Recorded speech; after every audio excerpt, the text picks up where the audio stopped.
जय जिनेंद्र। मैं राहुल जैन आप सभी का स्वागत करता हूँ जैन मुनि की इस एपिसोड में। हमने बहुत बार गिरनार जी तीर्थ के बारे में, नेमिनाथ दादा के बारे में सुना है, बहुत बार शत्रुंजय तीर्थ के बारे में एवं आदेश्वर परमात्मा के बारे में सुना है। आज हमारे साथ जो मुमुक्षु है उनके जीवन में कैसी घटना गिरनार जी तीर्थ से रिलेटेड जुड़ी हुई है, ये सारी बातें हम जानेंगे इस एपिसोड के माध्यम से। यशुबेन, हर किसी के लाइफ में कोई ना कोई ऐसा व्यक्ति या कोई तत्व ऐसा रहता है जो धर्म से उसे जोड़े रखता है, उसकी एक स्पिरिचुअल लाइफ को आगे बढ़ाए रखता है। आपको भी यहाँ तक जो आप दीक्षा तक पहुँचे हो, तो आपके जीवन में भी अलग अलग ऐसा कोई ना कोई व्यक्ति या तत्व रहेंगे जिन्होंने आपको यहाँ तक पहुँचाया है, तो वो एक उनके बारे में आपसे जानना था। हर व्यक्ति के लाइफ में 3 टाइप्स के गुरु होते हैं। सबसे फर्स्ट गुरु पहले उनके माता पिता, जिन्होंने उनको जन्म देकर इतना बड़ा उपकार किया है। सेकंड गुरु होते हैं सांसारिक क्षेत्र में स्कूल और कॉलेज के टीचर्स और प्रोफेसर्स। और थर्ड आध्यात्मिक क्षेत्र के गुरु भगवंत होते हैं जो उनको स्पिरिचुअल पाथ की तरफ लेकर जाते हैं। आध्यात्मिक क्षेत्र में बचपन से मैं पाठशाला के बेन का भी बहुत उपकार मानना चाहती हूँ कि आज उन्होंने वो संस्कार दिए हैं, मैं यहाँ तक पहुँची हूँ। और ख़ास सभी पेरेंट्स के लिए या व्यूअर्स जो भी है, मैं उनको रिक्वेस्ट करना चाहती हूँ कि अगर आप बच्चों को पाठशाला नहीं भेज रहे तो प्लीज़ भेजो सुसंस्कारों के लिए। एंड सेकेंडली मेरे उपकारी गुरु महाराज साहब, जिनको मैं कह सकती हूँ मेरे रोल मॉडल, मेरे inspiration, my one and only one, या तो फिर my all in one package. उनका ऑलवेज एक पेटेंट क्वेश्चन होता था कि व्हाट नेक्स्ट, कि यशवी तुझे इस भव में तो पुण्य से सब कुछ मिल गया है, लेकिन फिर व्हाट नेक्स्ट, परभव में क्या? तो ये पुण्य खलास करके परभव में ऐसे ही जाएगी कि कुछ लेकर जाना चाहती है। और दूसरी बात, वो ऑलवेज ऐसे कहते थे कि तू आराधना भले एक बार कम ज़्यादा हो चलेगा, पर पाप का त्याग तो होना ही चाहिए। बस इसी पाप के त्याग के लिए उन्होंने मुझे रास्ता बताया और उंगली दी और मैंने उनका हाथ पकड़ लिया। यशुबेन, जनरली हर किसी ने अपने लाइफ में कोई ना कोई ऐसी चीज़ें होती है जो असंभव लगती है और वो देव गुरु कृपा से संभव हो गई हो, काइंड ऑफ मिरेकल कह सकते हैं। तो आपके जीवन में ऐसा कोई मिरेकल, चमत्कार जो आपने अनुभव किया हो, जो आपको ऐसा लगता हो ये मेरे जीवन में कभी पॉसिबल नहीं और वो पॉसिबल हो गया हो, वो एक जानना था आपसे। फ्रैंकली स्पीकिंग तो मैं सच्ची बोलूँ तो कभी मिरेकल्स में बिलीव नहीं करती थी कि प्रभु कृपा, देवगुरु की कृपा है। ऐसा बोलने के लिए देवगुरु पसा है बोल देते थे, बट अंदर से, मन से नहीं। टिल द टाइम एक मेरे साथ मिरेकल हो गया था। सो मुझे साहिब जी के पास रहने की परमिशन चाहिए थी, जो मुझे ऑलमोस्ट 1 साल तक नहीं मिली। बहुत ट्राई किया, बहुत अप्स एंड डाउन्स आए, एक बार गिव अप भी कर दिया था। पर एक बार ऐसे हुआ कि हम लोग गिरनार की यात्रा करने निकले।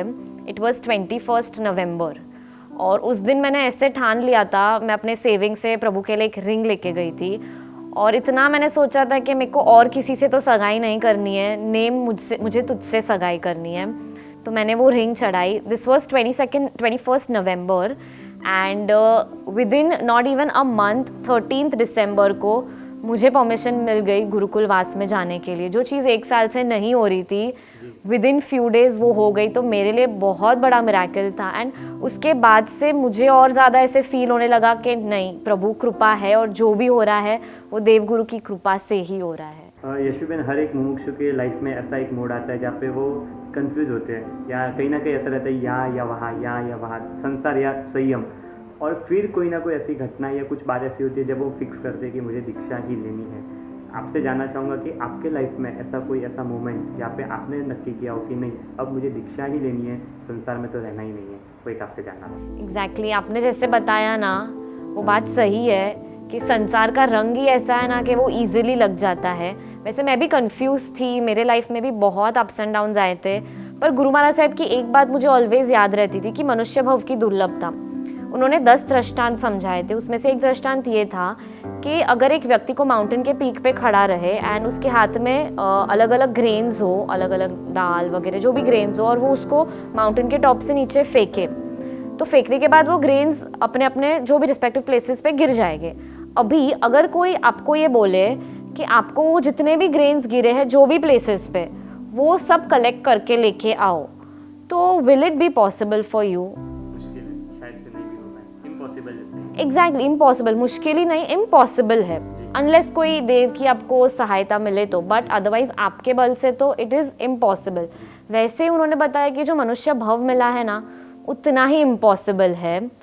तो फिर उन्होंने बताया वो ठीक है, पर उसके बाद भी मैंने काफ़ी टाइम लिया, मैंने उस पर एनालिसिस किया, पॉजिटिव नेगेटिव चीज़ें, और फिर ऐसे अंदर से एक शक्ति आई ना कि नहीं, दीक्षा तो मुझे लेनी ही है। यशवीबेन, हर एक दीक्षार्थी के जीवन में एक रोल ऐसा रहता है कि अपने माता पिता को मनाना, पहले खुद के मन को मनाना, दीक्षा लेने के लिए तैयार होना, और उसके बाद गुरु भगवान से आज्ञा लेना। वो सब होने के बाद माता पिता को मनाना, दीक्षा की अनुमति उनसे लेना, तो वो भी एक स्ट्रगल वाला पार्ट रहता है। सबसे ज़्यादा स्ट्रगल शायद उसमें होती है। आपके जीवन में इस तरह की कोई स्ट्रगल रही है या नहीं, वो एक जानना था आपसे। तो कैसे रहता है कि माता पिता है ना, सभी माता पिता को अपने संतान के प्रति राग होता ही है। तो वैसे मेरे माता पिता को भी मेरे प्रति राग था, जो बोलते हैं मोह था, पर ऐसा नहीं था कि उनको संयम गलत लगता है। सभी को संयम राइट ही लगता है, लेना चाहिए, बट वो एक मोह होती है ना, वो चीज़ मेरे इधर भी एक प्रॉब्लम क्रिएट कर रही थी। तो मुझे ऑलमोस्ट 1 साल तक परमिशन ही नहीं मिली रहने, और वो बहुत स्ट्रगल वाला मेरा पीरियड था। तो कैसे था कि मेरे फैमिली वाले इतने स्ट्रिक्ट थे ना कि उन्होंने मुझे बोल दिया था कि देखो महाराज साहब के पास जाने तो मिलने ही नहीं वाला है, और दीक्षा तो भूल ही जाते को, दीक्षा हम लोग लेने को नहीं देंगे। पर अभी कैसे रहता है, जैसे अगर मेरे पापा सिंह है तो मैं सिंह की बेटी हूँ। तो मेरा जब मैंने हाउस ऑफ ब्रांड स्टार्ट किया था, तो मेरे क्लाइंट्स वगैरह होते थे, तो मैं उनके काम से बाहर जाती थी शॉपिंग के लिए। तो मैं मीनवाइल ऐसे जगह पे जाती थी कि मेरा काम भी हो जाए और मैं साहिब जी को भी मिल लूँ, जिससे मुझे वैराग्य रूपी डोज मिलता रहे। और ये भी था कि वो लोग मुझे बोलते थे बायोडेटा बना, लड़के देखने हैं, ये वो। तो मैं ऑलवेज वही बोलती थी कि देखो, मेरे को शादी नहीं करनी है, मुझे पहले एक बार ये लाइफ एक्सपीरियंस करना है, फिर मैं डिसीजन ले लूँगी मुझे क्या करना है। और अगर आप मुझे फोर्स करोगे तो मैं तो सीधा वो लड़के को बोल दूँगी कि हमारे तो दीक्षा लेनी है, हमारे व्याह नहीं करना है। तो ये एक चीज़ थी।